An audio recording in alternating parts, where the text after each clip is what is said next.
Eu queria começar aqui com algumas considerações sobre a sociedade brasileira, baseadas num livro do Alexander Zinoviev, que além de romancista, além dos romances que escreveu, como As Alturas Abissais e outros, escreveu uma série de livros importantíssimos de sociologia do comunismo, entre os quais The Reality of Communism. Há um trecho ali que me parece bastante útil para o esclarecimento da presente situação na sociedade brasileira. Ele começa explicando que as várias sociedades que existem, elas têm que, ao mesmo tempo, criar um espaço na natureza, criar um espaço terrestre e explorar os recursos ali existentes, e tem que conviver com outras sociedades. Mas, ao mesmo tempo, dentro da sociedade, existem os grupos menores dentro dos quais as pessoas convivem. Então, se você tomar o conjunto das pessoas com quem você tem alguma ligação direta ou mais ou menos direta, isso é o que ele chama uma comuna. E ele diz que para as comunas, o objeto natural, o objeto imediato de convivência não é a sociedade como um todo, nem muito menos as outras sociedades existentes, e nem muito menos o ambiente físico terrestre, mas sim as outras comunas. Tá certo?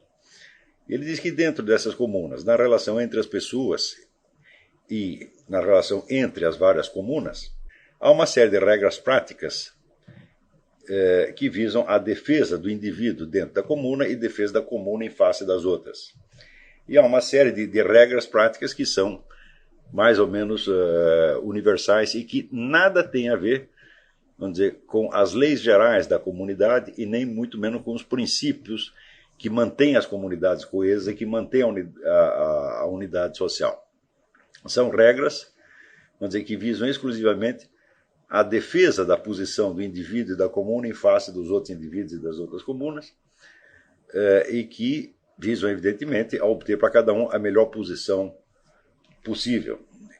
Essas regras, como elas são alheias, vamos dizer, às normas sociais gerais, elas podem até entrar em contradição com elas, mas são regras perfeitamente identificáveis, das quais ele cita algumas. Arriscar o mínimo para ganhar o máximo. Bom, essa é uma regra que todo mundo segue, até as pessoas, vamos dizer, de mais alta moralidade, sempre estão fazendo isso, né? Minimize a responsabilidade pessoal e maximize as possibilidades de distinção do estatuto social. Isso aqui não há nada de mal nem maquiavélico nisso. Isso aí simplesmente são reações naturais para a autodefesa do indivíduo, né? Minimize a sua dependência em relação aos outros e maximize a dependência dos outros em relação a você, e assim por diante. Isso aí você vai ver que mesmo as pessoas de conduta moral mais elevada, elas fazem isso o tempo todo porque é uma questão de sobrevivência. E ele diz que a civilização se constrói, em grande parte, na base de que a sociedade cria princípios e regras que controlam e mantêm as regras comunais dentro do limite do tolerável. Porém, quando esses princípios gerais que estruturam a sociedade, como, por exemplo, a religião, a moral, as leis, etc., começam a falhar ou se dissolvem, ou quando elas não têm indivíduos, não têm representantes que as façam valer, então as regras comunais, elas se tornam, vamos dizer, o princípio geral da sociedade. Elas deixam de ser regras comunais e extravasam para a sociedade inteira. Então, aí o que acontece é o seguinte. Por exemplo, para dar um exemplo, a função de patrão, de chefe, de gerente, é socialmente melhor do que a posição do empregado. Isso é óbvio para todas as pessoas normais. Portanto, essa função não deve ser preenchida por pessoas cheias de ideais bondosos ou por mártires. É uma posição para pessoas que lutam ferrenhamente. E quanto mais alta a posição delas, mais intensa será a luta. Quer dizer, que entre os vários chefes, os vários patrões, né, há uma concorrência e também há uma concorrência dele com os seus próprios subordinados para ele manter a posição. Né? Esse é um exemplo de convivência no nível comunal. Ele diz que quando as instituições da sociedade maior não existem, ou quando estão fracamente desenvolvidas, ou quando estão num estado de dissolução, então as forças da comunalidade vão conquistar uma grande força e determinar a fisionomia do país. E realmente o caráter das instituições nominalmente designadas para proteger as pessoas dos efeitos dessas mesmas regras comunais. O que se desenvolverá, então, é um tipo de sociedade no qual florescerão a hipocrisia, a violência, a corrupção, a má administração, a irresponsabilidade, a chantagem, desonestidade, vagabundagem, desinformação, engodo e um sistema de cabide de empregos para o que ele chama privilegência, né? Usando a palavra inteligência, então tem a privilegência. Com esse respeito, aparece então uma valoração pervertida do valor dos próprios indivíduos na sua luta pela autoafirmação. Nulidades serão exaltadas e personalidades significativas serão rebaixadas. Cidadãos moralmente superiores serão submetidos à perseguição e os indivíduos mais talentosos e ativos serão rebaixados ao nível dos medíocres e incompetentes. Mas ainda não são necessariamente as autoridades que fazem isso. Os colegas, os amigos, os vizinhos, os companheiros de trabalho fazem tudo o que podem para impedir um homem talentoso de revelar sua individualidade ou o homem ativo de ascender na sociedade. Essa tendência assume um caráter de massa e invade todos os aspectos da vida. Em parte alguma isso acontece tanto quanto nas esferas criativa e administrativa. O tédio e a depressão reinam e as pessoas constantemente esperam o pior. A sociedade desse tipo está condenada à estagnação e à crônica decadência se ela não encontra dentro de si forças que possam se opor a essa tendência. Mais ainda, esta situação pode durar séculos. E eu acho que isso aqui é uma descrição perfeita do estado da sociedade brasileira. Porque, vamos dizer, as regras que ele chama comunais ou comunitárias, como se queira, elas são universais. Sem elas, o cidadão simplesmente não pode sobreviver.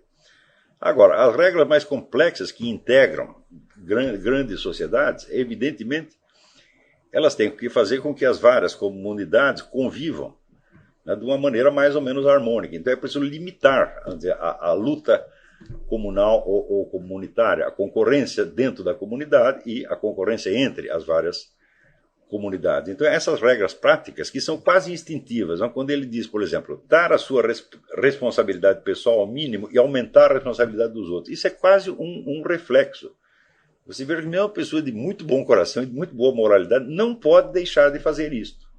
Se ela fizer o contrário, ela está destruída socialmente de maneira quase automática. Então todos nós o tempo todo estamos pulando fora da responsabilidade até o ponto em que podemos. Agora a diferença é que alguns vão pular sempre e outros vão manter isso dentro do tolerável, conforme as regras maiores que, vamos dizer, integram a sociedade como um todo. Mas quando essa regra começa a falhar, ou quando elas são fracas, ou quando o processo civilizacional está num estágio muito rudimentar ou de decadência, então as regras comunais se tornam as únicas regras existentes.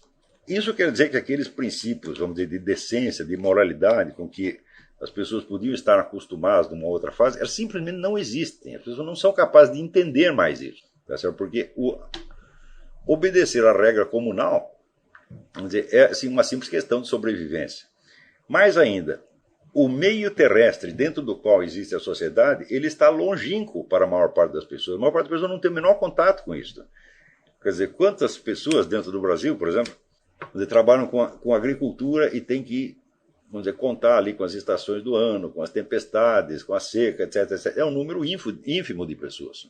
Os outros estão demasiado distantes disso. Então, o ambiente no qual eles vivem é o ambiente das várias comunas, e não é sequer a sociedade como um todo. Muitas pessoas não têm a menor ideia da sociedade como um todo. Se você entrar numa escola brasileira, por exemplo, né, e fizer algumas perguntas sobre a ordem social brasileira, sobre as leis do Brasil, etc., as pessoas elas ignoram completamente. Né? Então, só o que elas conhecem é a regra comunal. Né? Por exemplo, isso você pode observar em qualquer repartição pública brasileira. O que vigora não é a lei, o que vigora é a ordem que o chefe deu. Porque o funcionário, ele não conhece a lei. Então a lei é demasiado longínqua e abstrata, mas a palavra do chefe vale. Então se a lei diz que você tem um determinado direito, tá certo? Mas o chefe da repartição mandou não atender você, o funcionário não vai atender. Então o que vai vigorar é a lei comunal e não a lei maior, né? O Código Civil, etc, etc. Vocês podem perceber que no Brasil já está assim. Sinais disso a gente já observa aqui nos Estados Unidos.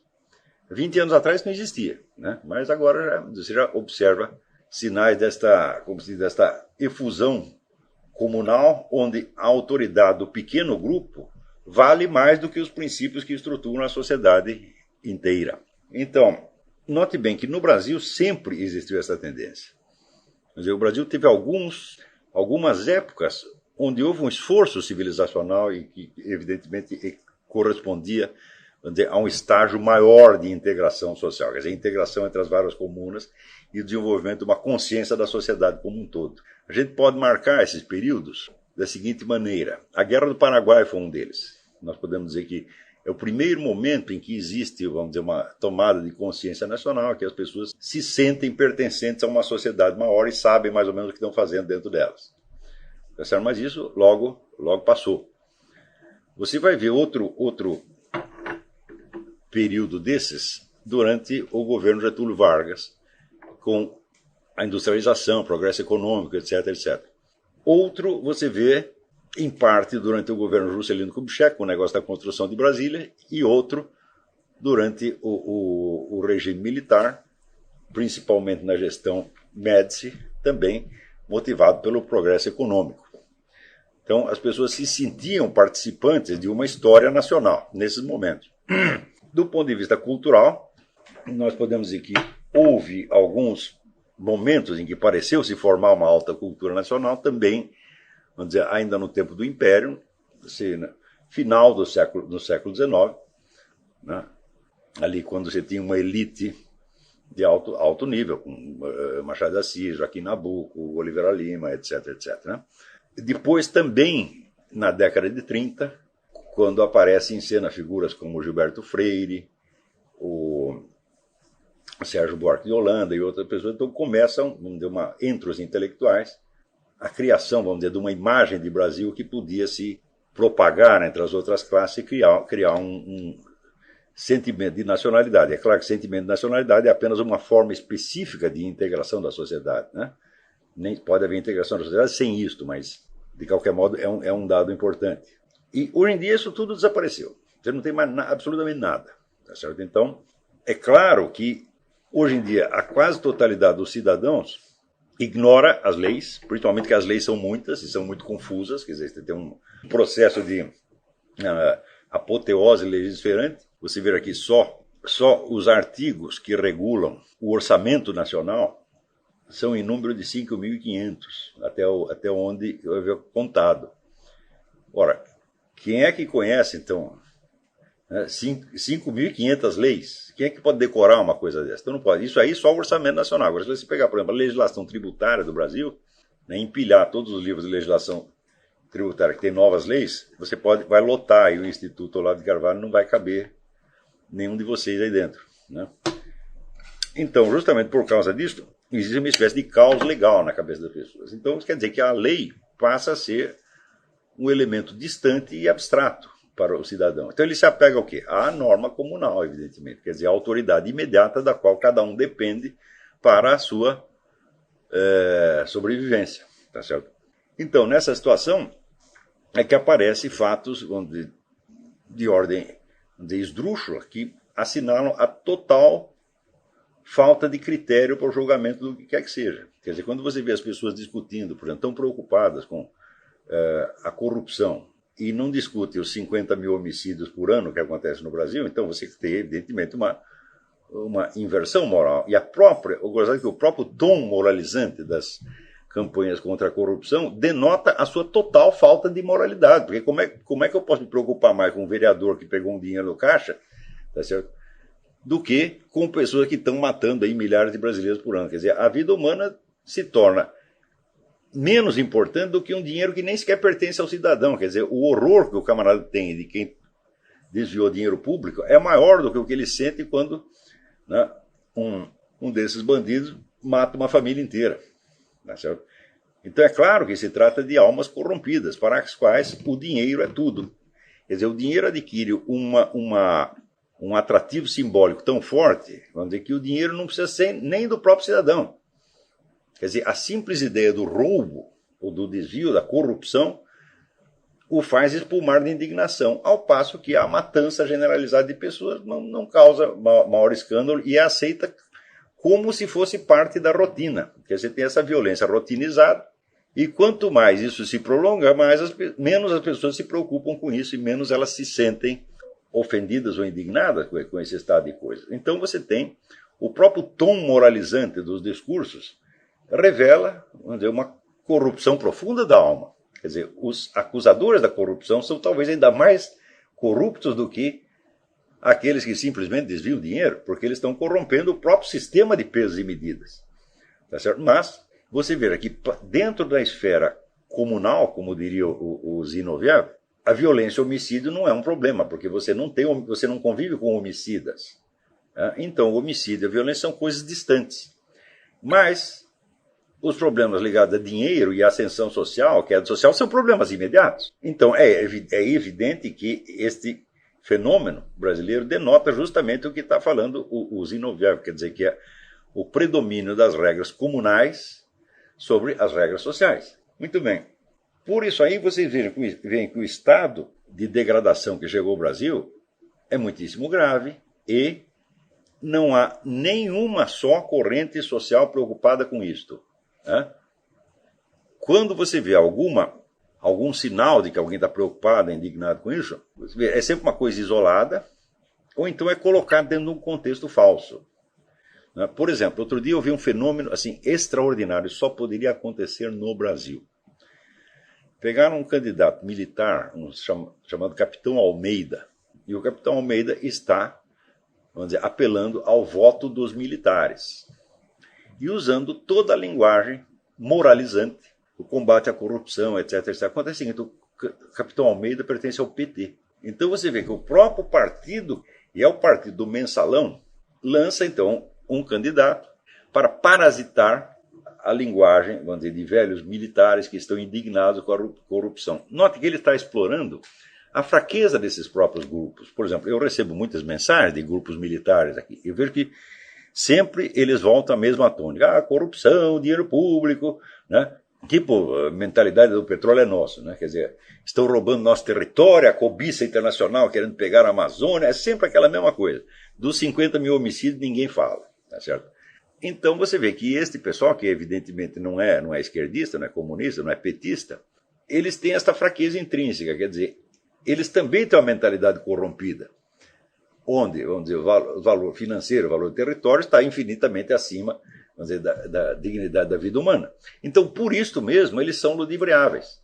Então, isso quer dizer que, no entanto, as Forças Armadas ainda são, vamos dizer, o lugar onde tem menos corrupção, onde tem menos bandalheiro no Brasil, e de acordo com as pesquisas, ainda são a entidade mais respeitada até do que a Igreja Católica. Então, se até na entidade mais respeitada, a corrupção da alma já chegou a esse ponto, onde ela pode facilmente ser enganada pelo próprio corrupto, pelo próprio ladrão, né, que lança um candidato, mas é para se aproveitar da linguagem da moralidade ofendida e tentar carrear os votos dessas pessoas indignadas para o próprio partido oficial que promoveu a maior onda de corrupção da história brasileira, talvez da história humana, então é porque o nível de consciência chegou no mais baixo possível e as regras comunais realmente são as únicas que valem.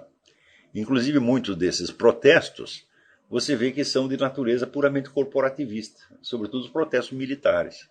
A honra das Forças Armadas, né? O orçamento das Forças Armadas, eles sempre protestam com essas coisas, mas o que é? É a comunidade se defendendo contra as outras comunidades. E visando, assim, sempre jogar a culpa para o outro, assumir o mínimo de responsabilidade e jogar o máximo de responsabilidade para a mão dos outros. É neste ambiente que vocês estão entrando. Prestem bem atenção. Sem a restauração da alta cultura não é possível haver normas sociais, não é possível haver integração da sociedade, não é possível haver absolutamente nada. Prestem bem atenção. Sem a restauração da alta cultura não é possível haver normas sociais, não é possível haver integração da sociedade, não é possível haver absolutamente nada.